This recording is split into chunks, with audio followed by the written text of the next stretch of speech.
Hello everyone, welcome to Ayurveda world. अगर आपने हमारा चैनल सब्सक्राइब नहीं किया है तो सब्सक्राइब करें। आप हमारे टेलीग्राम और व्हाट्सएप के ग्रुप को ज्वाइन कर सकते हो, जिसका लिंक डिस्क्रिप्शन में दिया हुआ है। आज का हमारा टॉपिक रहेगा वात रक्त, जिसका रेफरेंस है चरक चिकित्सा 29 चैप्टर। आचार्य चरक ने चिकित्सा स्थान के 29वें अध्याय में वात रक्त का वर्णन किया है। उस चैप्टर से आज जो भी इम्पोर्टेंट पॉइंट है आज हम उसको देखेंगे। सबसे पहले आती है इसकी डेफिनेशन। हम किसे बोलेंगे ये वात रक्त रोग है या रोगी है। तो वात और रक्त, उसके नाम में यह वात रक्त, और दोनों की दृष्टि होकर शरीर की छोटी संधियों में, यानी छोटी संधियों से स्टार्ट होता है, में शोथ व शूल उत्पत्ति होती है, उसे हम कहेंगे वात रक्त। ये होगी इसकी डेफिनेशन। अब आते हैं इसके पर्याय। वात शोणित, यानी शोणित रक्त का पर्याय, तो वात शोणित भी कह सकते हैं। खुड रोग, खुड का मतलब होता है छोटा, संक्षिप्त या लघु। ये जैसे आपने पढ़ा होगा खुड्डाक चतुष्पाद और महाचतुष्पाद चरक सूत्र में, ठीक है। तो वैसे ये खुड रोग यानी छोटी संधियों से स्टार्ट होता है, इसलिए हम कहते हैं खुड रोग। अब आता है वात बलासक और आढ़्यवात। आढ़्यवात मतलब इसका पर्याय इसलिए है क्योंकि ये आढ़्य रोगी को होता है। आचार्य सुश्रुत ने उरुस्तंभ को आढ़्यवात पर्याय कहा है। आचार्य चरक ने वात रक्त के लिए और मेधो आवृत वात के लिए आढ़्यवात कहा है। आढ़्यवात मतलब आढ़्य रोगी यानी धनवान व्यक्ति को होता है, इसलिए इसका नाम है आढ़्यवात। क्यों धनवान रोगी को क्यों होता है? क्यों धनवान होता है जो वो मतलब कि मूवमेंट कम करता है, चलता फिरता नहीं है, नौकर चाकर होते हैं, गाड़ियों में घूमता है ना, यानी उसकी जो फिजिकल एक्टिविटी होती है वो बहुत कम होती है, उसके कारण उसे वात रक्त हो जाता है। तो उसका कारण क्या है वात रक्त होने का, यानी निदान क्या है? वात और रक्त को प्रकोपित करने वाले आहार और विहार, ये तो इंक्लूडेड होंगी, और जो इंपॉर्टेंट पॉइंट है वो अब मैं बता रहा हूँ। जैसे लवण, अम्ल, कटु, सार, स्निग्ध, उष्ण द्रव्यों का अधिक सेवन करना। एक ये लाइन है कुलथ, मांस, निष्पाव, शाक आदि का अधिक सेवन, ठीक है। इनके सेवन करने से ही वात रक्त हो जाता है। और अब ये मोस्ट इंपोर्टेंट लाइन है प्राय से सुकुमार नाम मिष्टा अन्न सुख भोजी नाम, यानी जो सुकुमार होते हैं, जो मधुर आहार विहार करते हैं और सुख पूर्वक भोजन करते हैं, और अचक्रमण शीला नाम, जो अचक्रमण यानी चलना, बिल्कुल चलते फिरते बिल्कुल भी नहीं है, व्यायाम नहीं करते, उनको वात रक्त होता है। ये इंपॉर्टेंट लाइन थी, प्रायश्च सुकुमार नाम मिष्ठा अन्न सुख भोजी नाम, ठीक है। तो ये हो गए इसके कारण। अब आते हैं इसकी संप्राप्ति की बात। संप्राप्ति, आचार्य चरक ने एक विशेष संप्राप्ति और एक सिंपल संप्राप्ति वर्णित है, उसको मैं बिल्कुल आपको जो मेन है ये और आपको समझ आ जाए उसको एक्सप्लेन कर रहा हूँ। वात का सूक्ष्म गुण और रक्त का द्रव गुण, यानी वात में तो होता है सूक्ष्म गुण और रक्त का होता है द्रव गुण, उनके वजह से क्या होता है शिरा मार्गों में सर्व शरीर में भ्रमण, यानी शिरा मार्गों से पूरे शरीर में भ्रमण कर लेते हैं वात और रक्त दोष, ठीक है। और संधि के टेढ़े होने से स्थानिक स्त्रोतो अवरोध हो जाता है। संधियां टेढ़ी होती है, वहां पे उनका स्त्रोत अवरोध हो गया, भ्रमण कर रहे थे। फिर क्या हो गया, दूषित वात और रक्त का स्थान संचय, संधियों में क्या हो जाएगा, स्थान संचय हो जाएगा, ठीक है। और स्थान संचय हो गया तो वहां पे जाके वात रक्त उत्पत्ति कर देते हैं, ठीक है। इस प्रकार षड क्रिया काल से ऐसे आते हैं, संप्राप्ति यहीं से बनती है, ठीक है। और अगर आपने वो वीडियो नहीं देखी है तो पहले आप वो जाके देखिए, फिर वात रक्त देखना, ठीक है। अब आते हैं वात रक्त के स्थान। आचार्य चरक ने इन स्थानों का वर्णन किया है। कर, पाद, अंगुल, सर्व संधि, यानी कर यानी हाथ, पाद यानी पैर, ठीक है, और अंगुली, उंगलियों में, सर्व संधियों में, सभी प्रकार संधियों में। और वैसे जैसे हमने डेफिनेशन में देखा छोटी संधियों से स्टार्ट होके फैलते हैं, ठीक है।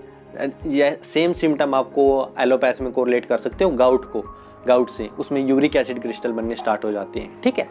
अब आता है वात रक्त के पूर्व रूप।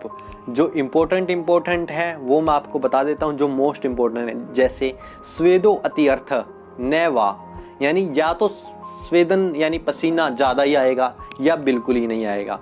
कर्षण यानी कृष्णता हो जाएगी। स्पर्श ज्ञापकत्वम, अज्ञापकत्वम यानी स्पर्श का ज्ञान नहीं होगा, ठीक है। अब आता है संधि शैथिल्यम आलस्यम सदनो पीड़िकोद्गम। संधियों में शिथिलता, आलस्य होगा, सदन यानी साध यानी पीड़ा, पीड़िकोद्गम यानी छोटी छोटी पीड़िका उत्पत्ति हो जाएंगी। अब आता है कंडू संधिषु रुग भुक्त्वा नासति च असरिका, अर्थात संधियों में कंडू होना यानी खुजली होना, और बार बार उसमें रुझा होके यानी पीड़ा होके नाश होना, ऐसे लग रही है कि संधियों का बिल्कुल नाश हो रहा है। और मोस्ट इंपॉर्टेंट लक्षण है वैवर्ण्य मंडलो उत्पत्ति। वैवर्ण्यो मंडलो उत्पत्ति ये वात रक्त का पूर्व रूप है। ठीक है, आपको ये पता होना चाहिए। अब आते हैं वात रक्त के भेद। ठीक है, उत्तान वात रक्त और गंभीर वात रक्त। वात रक्त के दो भेद है, लेकिन जब आचार्य चरक सिम्टम बताएंगे तो वो उभय आश्रित वात रक्त का भी सिम्टम बताएंगे कि अगर दोनों में फैल गए तो क्या होगा, लेकिन भेद दो ही हैं, उत्तान वात रक्त और गंभीर वात रक्त। और इसमें ये इंपॉर्टेंट चीज है कि उत्तान वात रक्त में त्वचा और मांस आश्रित होते हैं दोष, वात और रक्त, और गंभीर वात रक्त में इसके अलावा त्वक और मांस के अलावा जितने भी दोष होंगे वो सब होंगे गंभीर वात रक्त में आश्रित। ये इंपॉर्टेंट क्वेश्चन है। ठीक है, अब आते हैं इनके भेदानुसार लक्षण। जैसे उत्तान वात रक्त के क्या लक्षण होंगे। ठीक है, इसमें जैसे और भी बहुत सारे सिम्टम होते हैं, लेकिन जो आपको पिन पॉइंटेड याद होना चाहिए मैं वही बता रहा हूं आपको।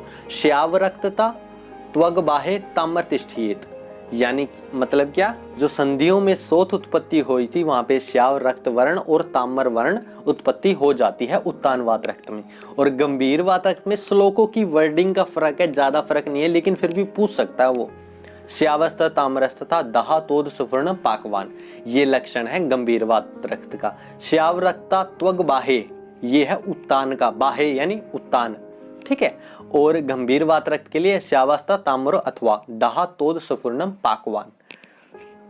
ठीक है, ये हो गया गंभीर वात रक्त। और उभय आश्रित वात रक्त में एक मेन सिम्टम है खंज और पंगु। सिर्फ इतना ही याद रखना आपको, अगर आपको आ जाए तो उभय आश्रित वात रक्त में खंज और पंगु हो जाता है, यानी विकलाम और पेंगुलियम।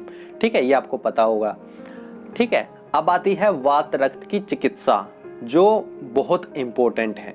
ठीक है, चिकित्सा से ही पहले मैं आपको बता दूं, दोषा अनुसार भी आचार्य चरक ने लक्षण बताए हैं। जैसे वातज, पित्तज, कफज, इनके भी लक्षण बताए हैं। ठीक है, लेकिन वो इतने इंपॉर्टेंट नहीं है। कुछ एक पॉइंट आप वैसे ध्यान रख लेना। जैसे वातज वात रक्त के लिए आया है शीत प्रद्वेष अनिला अधिके, यानी शीतल से रोगी को सहज द्वेष हो जाता है। ठीक है, शीतल दो द्रव्य होते हैं। ठीक है, और रक्तज के लिए आता है कि जैसे सरसों के तेल लगाने से चुनचुनाहट होती है वैसे होता है। कुछ खास है नहीं। स्थैमित्य, गौरवम, स्नेहो, ये आपको पता है कफ में होते हैं।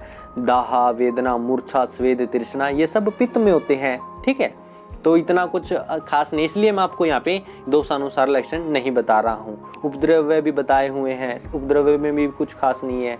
जैसे असवपन, अरोचक श्वास, ये जरूर याद रखना। असवपन, अरोचक श्वास, माथ काउथ, सिरोग्रह है। मैं आपको वैसे बता रहा हूँ, ये स्लाइड आपको नहीं मिलेगी क्योंकि इतने इंपॉर्टेंट टॉपिक नहीं है। जो इंपॉर्टेंट होता है वही मैं आपको बताता हूँ, जो बहुत इंपॉर्टेंट होता है। ठीक है, अब आते हैं इसकी चिकित्सा की बात। चिकित्सा के लिए है ना, सबसे पहला श्लोक आता है कि रक्त मोक्षण करने के लिए कहते हैं कि भाई तत्र मुंचेत असरिका सृग जलोका सूच अलाबू, इन सबसे, यानी जो सिरावेद से, श्रृंग से, जलोका से सिरावेद हमें करना चाहिए।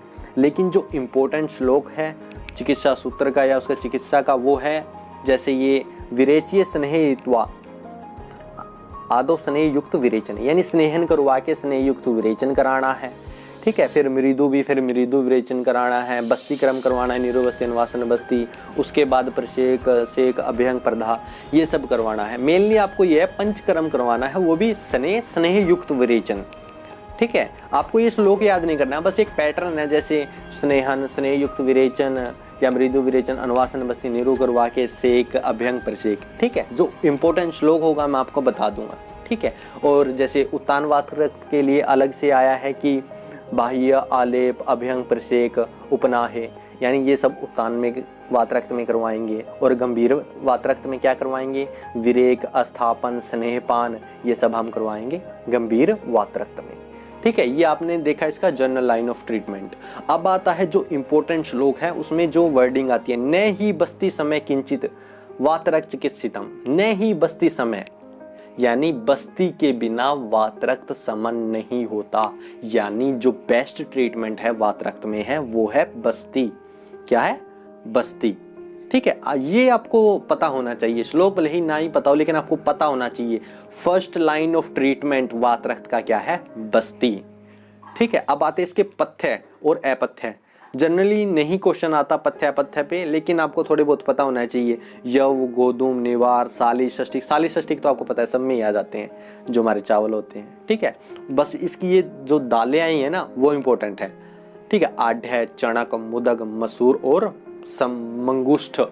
मंगुष्ठ ये दालें हैं। ये क्वेश्चन पूछ लेता है कई बार कि ये किसका पथ्य पथ्य है।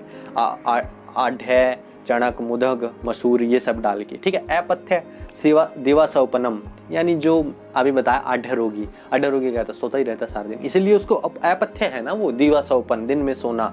संताप, व्यायाम, मैथुन, यानी ज्यादा अपथ्य व्यायाम इसलिए अपथ्य है क्योंकि उसने बिल्कुल ही नहीं किया, तो एकदम से वो ज्यादा व्यायाम कर लेगा तो भी वो अपथ्य उसके लिए, ठीक है। अब ये हमने पढ़ लिया कि इसके स्टेटमेंट में आपको ये लिखना है, या अगर इसमें से क्वेश्चन इसी में से आएगा और ज्यादा कुछ नहीं आएगा। अब आते हैं इसके योगों की बात। इसमें आचार्य चरक ने घृत और तैल इन्हीं का ज्यादातर वर्णन मिलता है, या तो सेक प्रशेक क्वाथ के लिए, क्वाथ से ज्यादा और नहीं मिलता, लेकिन ज्यादातर घृत और तैल। आपको पता होना चाहिए कि वात रक्त में ज्यादातर योग आएंगे तो घृत और तैल के लिए आएंगे, ठीक है। तो सबसे पहले हम देखते हैं घृत के लिए। आपको जो भी आचार्य चरक ने चिकित्सा स्थान में जो उनसे योग बताए हैं उनके नाम तो आने ही चाहिए। उनके जो अंदर है वो तो शायद आप ना करो, अगर आप में जैसे ये याद हो जाते उसके बाद आप कर सकते हो। उनके अंदर क्या है, योग में कौन सा द्रव्य पड़ा है, कितनी मात्रा में पड़ा है, वो बाद में करना, लेकिन उसको ये पता होना चाहिए कि वात रक्त में कौन कौन से योग आए हैं, कौन सा घृत है, कौन सा तेल है।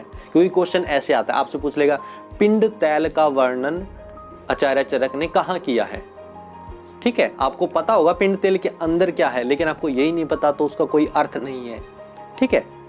तो इस प्रकार आपको ये पहले नाम पता होना चाहिए, ठीक है। अब आते हैं जैसे घृत है, द्विपंचमूल आदि घृत, परुषक आदि घृत, द्राक्षा आदि घृत, जीवक आदि महास्नेह। ये घृत चार ही हैं, यानी इंपॉर्टेंट चार ही है। ये आपको चार अगर आ गए तो ये योग लिखनी है। द्विपंचमूल आदि घृत, परुषक आदि घृत, परुषक घृत थोड़ा इंपॉर्टेंट है, द्राक्षा आदि घृत, जीवक आदि महास्नेह, ठीक है। ये घृत हो गए। अब आती है तेल। अब जितने भी तेल आएंगे जो इंपॉर्टेंट है मैं आपको बता दूंगा, ठीक है। अब आता है सबसे पहले पिंड तेल। पिंड तेल बहुत इंपॉर्टेंट है क्योंकि पिंड जो रस होता है वो वाजीकरण है, पिंड आसव ग्रहणी में यूज होता है और पिंड तेल वातरक्त में यूज होता है, तो ये कंफ्यूजिंग करने वाला है, इसीलिए पिंड तेल बहुत इंपॉर्टेंट है, ठीक है। पिंड तेल के अंदर ड्रग्स कौन कौन से, जैसे मधुशिष्ट, मंजीट, ठीक है, और सारीवा, ठीक है, ये सब इसमें होता है। और एक सर्ज रस भी होता है। तो मतलब ये आपको ये थोड़ा बहुत पता होना चाहिए। कल्क में 4 गुना तिल तेल में पाक करना है, उसे हम बोल देंगे पिंड तेल। तो वात रक्त में बहुत यूजफुल है और क्वेश्चन इसी पे ही आएगा अगर आएगा तो। और आगे है मधु यष्टि आदि तेल, सुकुमार तेल, अमृत आदि तेल, महापदम तेल, खुड्डाक पदम तेल, जैसे मैंने खुड होगा तो खुड्डाक पदम, और जितने बार सहस्त्र आदि, सतपाक मधुक तेल, सहस्त्र मधुक तेल और मधुक तेल, ठीक है। ये तो इजीली याद हो जाएंगे, जैसे 3-3 के ग्रुप में कर लेना। महापदम, खुड्डाक पदम तेल और मधुक तेल, सतपाक मधुक तेल और सहस्त्र पाक मधुक तेल, गुड़ूची आदि तेल और अमृत आदि तेल।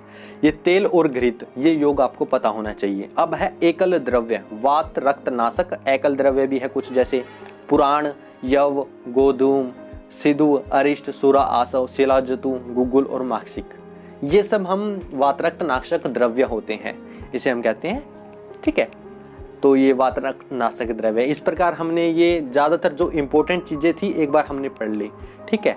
अब हम करेंगे इसको रिवाइज, ठीक है। हमने क्या पढ़ा, वात रक्त यानी डेफिनेशन, वात और रक्त दोनों की दृष्टि होकर शरीर की छोटी संधियों में शोथ व शूलोत्पत्ति होती है, उसे हम कहते हैं वात रक्त। इसके पर्याय क्या है, वात शोणिक, खुड रोग यानी क्योंकि छोटी संधियों में होता है, वात बलास्क तथा और आढ़्यवात यानी आढ़्य रोगी को होता है, इसलिए आढ़्यवात। कारण क्या है, लवण, अमल, कटु, क्षार, स्निग्ध, उष्ण द्रव्यों का अधिक सेवन, कुलथ मांस निष्पाव। इंपोर्टेंट लाइन क्या है, प्रायस्य सुकुमाराणाम मिष्ट अन्न सुख भोजिना, ठीक है, अचक्रमण शीलाना, ये इसके कारण थे। अब आती है इसकी संप्राप्ति। वात का सूक्ष्म गुण और रक्त का द्रव गुण शिरा मार्गों में सर्व शरीर में भ्रमण करता है इनकी वजह से, और संधि के टेढ़े होने से स्थानिक स्त्रोतोवरोध हो जाता है। स्त्रोतोवरोध हो गया तो वहीं पे वो स्थान संचय कर लेगा और वात रक्त की उत्पत्ति हो जाएगी। वातरक्त के स्थान क्या थे? कर, पाद, अंगुल, सर्वसंधि।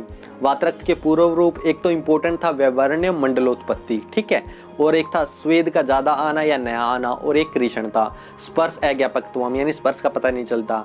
संधि शैथिल्यम आलस्यम सदनों पीड़िकोद्गम। एक था कि संधियों में कंडू और भुगत्वा नाशति च आश्रिका। ये थोड़ा सा इंपॉर्टेंट है कि रुग भुगत्वा नाशति च आश्रिका किस में आया है, तो आपको पता होना चाहिए वातरक्त में है। वातरक्त के भेद उत्तान वातरक्त और गंभीर वातरक्त। उत्तान वातरक्त त्वचा मांस आश्रित और इसके अलावा गंभीर वातरक्त में होती है बाकी धातुएं। उत्तान वातरक्त के लक्षण क्या थे? श्याव रक्तता त्वग बाहे, बाहे यानी उत्तान वातरक्त में, और श्यावस्तता ताम्रे अथवा दहा तोद सफूर्णम पाकवान, ये था गंभीर वातरक्त में। उभयाश्रित वातरक्त में क्या था? खंज और पंगु। वातरक्त की चिकित्सा क्या है उसमें मैंने आपको बताया, स्नेहन करवा के स्नेह युक्त विरेचन या मृदु विरेचन, ठीक है। फिर उसमें अनुवासन बस्ती या नीरु बस्ती यानी बस्तीकरण करवाना है। फिर उसके बाद सेक, अभ्यंग, प्रदेह आदि करवा सकते हैं। उत्तान वातरक्त के लिए स्पेशल क्या है? लेप है, अभ्यंग है, परिषेक है, उपनाह है। गंभीर वातरक्त के लिए क्या है? विरेचन, अस्थापन, स्नेहपान, ठीक है। और एक स्पेशल आया था न ही बस्ती इसमें किंचित वातरक्त चिकित्सितम, यानी बस्ती के अलावा वातरक्त की कोई मतलब कि बेस्ट चिकित्सा क्या है वातरक्त के लिए? वो है बस्ती, फर्स्ट लाइन ऑफ ट्रीटमेंट। पथ्य क्या है? यव, गोधूम, निवार, साली, षष्टिक। और जो दालें आई हैं वो इंपॉर्टेंट है, मैंने आपको बताया, आढ़्य, चणक, मुदग, मसूर, मंगुष्ठ की, ठीक है। अपथ्य में दिवासोपन, संताप, व्यायाम और मैथुन, ये अपथ्य थे। योग हमने देखा कि सिर्फ घृत और तेल का वर्णन है। तेलों में भी सबसे ज्यादा पिंड तेल। पिंड तेल में कौन कौन सी चीजें आती हैं? मधुषष्टि, मंजिष्ठा, सर्जरस और सारीवा, इनको 4 गुना तेल में पाक कर लेते हैं, ठीक है। तो वातरक्त के लिए बेस्ट ट्रीटमेंट है। घृत कौन कौन से हैं? द्विपंचमूल आदि घृत, परुषक आदि घृत, परुषक घृत, द्राक्षा आदि घृत, जीवक आदि महास्नेह। तेल में मधुयष्टि तेल, सुकुमार तेल, अमृत आदि तेल, ठीक है, महापदम और खुडाक पदम तेल, मधुक, शतपाक मधुक और सहस्त्रपाक मधुक तेल, गड़ूची आदि तेल और अमृता आदि तेल। वातनाशक एकल द्रव्य कौन कौन से थे? पुराण, यव, गोधूम, सिद्ध, अरिष्ट, सुरा, आसव का हमें प्रयोग करना चाहिए, या शिलाजीत का प्रयोग, या गुग्गुल और माक्षिक का प्रयोग, ये वातनाशक द्रव्य थे। तो इस प्रकार आज हमने पढ़ा वातरक्त चरक चिकित्सा 29 चैप्टर, ठीक है। अगर आपको ये वीडियो पसंद आई हो तो लाइक करें, शेयर करें, सब्सक्राइब करें। Thank you.